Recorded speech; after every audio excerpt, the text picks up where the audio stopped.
ሀገር የምትኖር ሴት እንዴት አድርገን ነው ገንዘብ ሴቭ ማድረግ ያለብን ብላ ስትጠይቀኝ እኔ ብዙ ጊዜ በጣም ግራ ነው የምጋባው። ታውቃላችሁ እንደው የተባረከ ቤተሰብ ይስጣችሁ ብዬ ነው እንጂ የምመኘው። ምንም መጥፎ ቤተሰብ ካላችሁ እንዴት አድርጋችሁ ሴቭ ታደርጉታላችሁ? የእውነቴን እኮ ነው የምላችሁ። ድካማችሁን የሚገባው ልፋታችሁን የሚገባው የተባረከ ቤተሰብ የልጁን ድካም የልጁን ችግር የሚረዳ ቤተሰብ ካልሰጣችሁ በስተቀር በምን ሴቭ ይደረጋል? ማለት በአደራ የምታስቀምጡት ቤተሰብ ጋር ነው።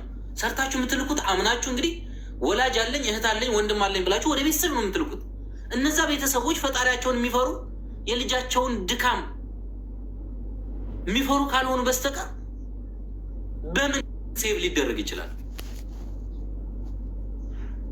በምንም እንኳ ይሆን የተሻለ የሚባለው ትንሽ የራሳ ምሳሌ አንዲት ሴት አለች። ከዛ እኔ ያለው አይደለ አካውንቱ የእሷ ነው፣ ግን በሁለት ሰው አድርጋ መክፈት በሁለት ሰው ቢሆንም ግን የማይንቀሳቀስ ገንዘብ እንዲሆን አድርጎ አካውንት መክፈት ይቻላል። ለምን መሰላችሁ ይህንን የሚደረገው? ለተወሰነ ዓመት ነው እንዳይንቀሳቀስ አድርገሽ የምትከፍችው። ለምን? አንዳንድ ጊዜ የሰው ልጆች ነን፣ ምን እንደሚገጥመን በምድር ላይ አናውቅም። ሞት አለ፣ ድንገተኛ አደጋ አለ፣ ምን አለ። እኛ ገንዘቡን ማውጣት ባንችል ሌላኛው ተጨማሪ ሰው ሞት እንኳን ቢመጣ ራሱ ያ ሰው እንዲያወጣው ገንዘቡ እኛ ችግር ቢደርስብን ደግሞ ራሳችን ባንክ ቤቱ ጋር መቅረብ ባንችል፣ አሁን ሰው አምናችሁ ግን ሰው አስቀምጣለሁ ምናምን ማለት ከባድ ነው።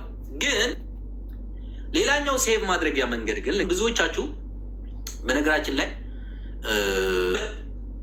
ገንዘብ ብቻ ስለምታስቀምጥ ነው። ባንክ ላይ ወርቅ የሰው ልጅ መንገድ ወርቅ ነው። የምሬ ነው።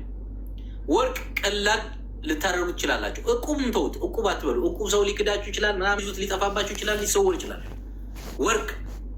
ወርቅ እንደ ቀላል ነገር አትዩት። ኢንቨስት ማድረግ ያለባችሁ ወርቅ ላይ ነው። ለምን? ወርቅ ገዝተሽ አንገትሽ ላይ ልታስሩ ትችላለሽ። በጣም ውድ የሚባል ነው እንጂ የሚሄደው ማን ነው? እየጨመረ ነው እንጂ የሚሄደው እየቀነሰ አይሄድም። ወርቅ ማለት ነው። በአንድ በኩል አትራፊ ትሆናላችሁ፣ በኩል ደግሞ ገንዘባችሁ ማንም ሊያበላሸው አይችልም። መቀየር ትችላላችሁ።